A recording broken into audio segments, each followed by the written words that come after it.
Hey, how's it going, captains? Admiral Hattori here, and welcome aboard for another World of Warships video on my channel. In today's video, I will be taking a look at the Tier 8 premium German battleship, the Odin. This is the ship that you acquire after doing the dockyard progression or the directives. This is, of course, the second dockyard that we have gotten so far. The first one being disastrous because the grind was ridiculous to get the Puerto Rico.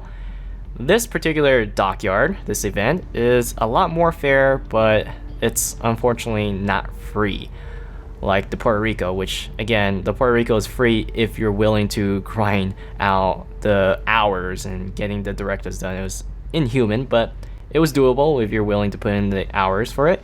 For the Odin, you can get the Odin and keep up with the directives throughout the weekend if you play on the weekends only, or probably 2 to 3 days a week, or even 1 day a week. I bet you can get it if you're willing to binge on that one day. So the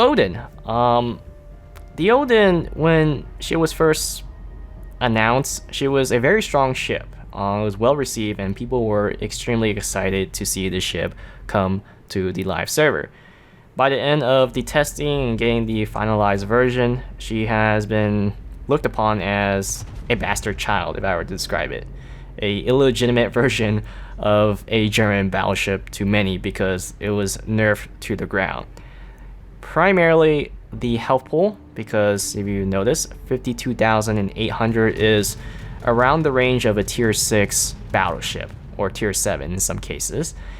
And just mainly the health pool. Now, compared to the tier pits, in short, I prefer the tier pits over the Odin. But the Odin does have a lot of things going for it, and I felt that the bad word going around it with the initial version versus the final version, it has exaggerated the horrendousness of the Odin. It's not really that bad of a ship. It's doable. Again, I prefer the tier pits over the Odin. But there are things going for the Odin that you can't get on the tier pits or the Bismarck. And these are things I found on the Odin. The first thing is that the guns. I mean, yes, you have bigger guns on the tier pits, whereas the Odin has a smaller gun, 305mm, with a shorter reload, a slightly shorter reload. I was hoping the reload would be 20 seconds, but it's around 23 seconds. The Aegir, which is the tier 9 premium German battle cruiser that you can get using free XP, or you can spend the money at the premium store, it's a way better version of the Odin. If you're looking for a ship like the Odin that you wish it was a good version, just get the Aegir. I think it's just the far superior version. But it doesn't mean that I can just, ditch the Odin, because for what it was, the overall directives, again, was grindable, and the discount, I thought it was worth to get it as a tier 8 premium ship. If you actually did the directives, you only had to pay $14 worth of doubloons. I think the overall package was $140 if I did the math correctly. But yeah, it was $14, and I thought to myself, on average, premium ships are $50 to $60 at tier 8. Why not get the Odin? And I say it's a package versus the ship, because when you grind through the directives, you get the legendary flags that you can put on your ships, like I don't know, the credits, the XP, or the free XP. So technically you're grinding out or working for those extra things that you find on the complete package of a premium ship. You get 2 camouflages. One is like a celebratory type where it's christened in some sense, and the other one is just without that, all the decoration on the ship. You also get the Odin flag. Again, you can only acquire it from the complete package. So for $14, I thought it was worth, or even if you don't want the ship, you might as well get the directives done, because you get a lot of awards. I wouldn't say a lot, but very special awards that you can't get from the premium store, especially the legendary signal flags. But yeah, right here you notice me, this is what the Odin's about. It's a German battleship. You go in, it has torpedoes, has a quick reloading guns, and the thing that separates the tier pits from, the Bismarck is really the torpedoes on the tier pits, and the Bismarck has the hydro quick search. And if you play German battleships long enough, There will be cases, yeah, the tier pits is far superior than the Bismarck in this situation when it comes to dropping the torpedoes and getting the hit on a tier 10 battleship that you're rushing at. Or when you get into a sticky situation where a destroyer decides to sit in a smoke or around the island, you wish you had hydroacoustic search on the Bismarck, right, while you're in the turret pits. In the case of the Odin, it has both, which is the biggest selling point for the Odin, at least for me. It has the utility. I see this ship as the German battleship that has the utility, whereas the tier pits is about firepower. The Bismarck has somewhat a utility with the hydroacoustic search. The Odin is the jack of all trades at the cost of the health pool. Now, guns are very subjective. You can argue that 380mm guns, bigger guns, will do more damage and they will penetrate better, but those guns can only go so far.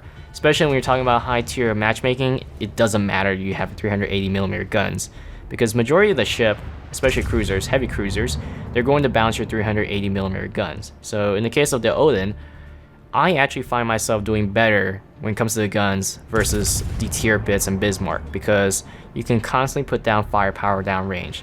Just need to find that broadside. Of course, angled, it's not going to be so great, and you plan on using HE, it is a viable choice, and I don't really use it against cruisers because the returns are really weak. Your best chance is really stay concealed and then fire on the broadside of a ship.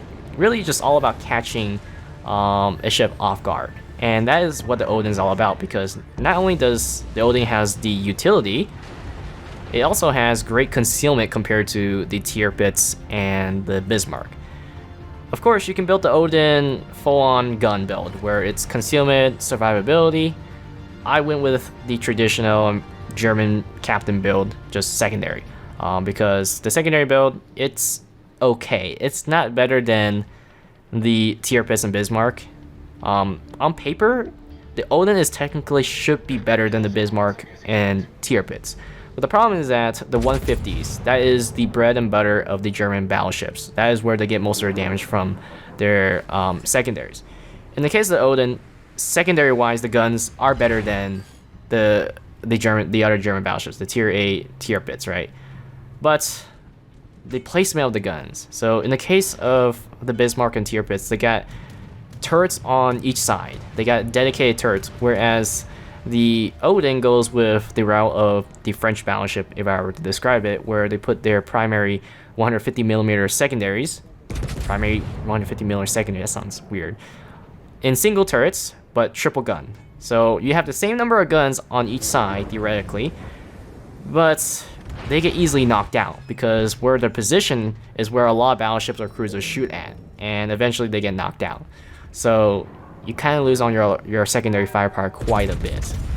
But nonetheless, I went with a secondary build, because why not? So right here, I'm putting down firepower downrange against this Bismarck. Again, it's all about catching ships broadside. If you can't find a ship broadside, just stay concealed, reposition, and find another opportunity, because in most cases, it's just not worth. It's really testing your patience. Odin, of course, given the small health pool, you have to all in and use those utility, like you witnessed earlier when I used the hydroacoustic search and the torpedoes. Now, the torpedoes are positioned different from the tier pits. I prefer the tier pits position on the torpedoes, but it's more of a Grasp-Spee, or Grasp-Spee, I think that's how you pronounce that ship. Yeah, the Grasp-Spee, where you position the torpedoes at the back. The advantage of having it placed in the back is it's less likely going to get knocked out, unlike the tier pits. But the angle, you still can get a full angle to fire the torpedoes near the forward ends of the ship. The only problem is that it's still very shallow, and it still takes time to actually get to your target in front of you. So if you're very close and you're about to drop torpedoes in front of you at that angle, the opposing ship is able to actually see the torpedoes coming, which is the issue. Whereas the tier pits, it's over once you get the torpedoes out, assuming that you pull off the torpedo run correctly with the tier pits. So right here, I'm going back into the battle. I already used up most of my repair party. The other downside with the Odin, again, is with the health pool, or more specifically, the repair party. For some reason, the Odin has less. It repairs less compared to the tier pits. I think by, I don't know how much, by like 100 HP. I'm not sure what it was going through the minds of Wargaming on that one. I kind of wish that they just kept it standard with the other German battleship, but they decided to nerf that with the health pool. I wouldn't be fine with the health pool if they just gave it a more efficient repair party, but it looks like that won't be the case. Now, I've seen an argument saying that the Odin has better armor than the Tirpitz and Bismarck, which is why it got nerfed. In reality, it's not really the upper belt. The upper belt's thinner than the Tirpitz. Everything else is very similar. So we're here. I was able to actually take out the... I think it was I able to take out the Bismarck, or someone else took it? But yeah, nonetheless, the Bismarck is out of the game, and I'm back in trying to take on the Leon and what's that? The Trento. So again, these guns are all about catching broadsides.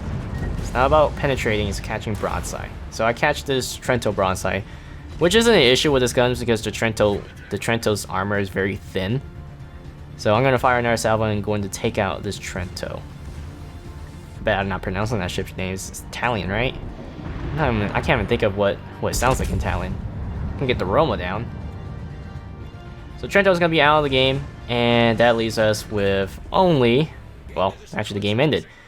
Aside from that, I hope you guys enjoyed this video. Even though it was a landside victory, I actually like this game because it's a lot of fighting on that side of the map for me. So thanks for watching, and I'll see you guys next time on World of Warships.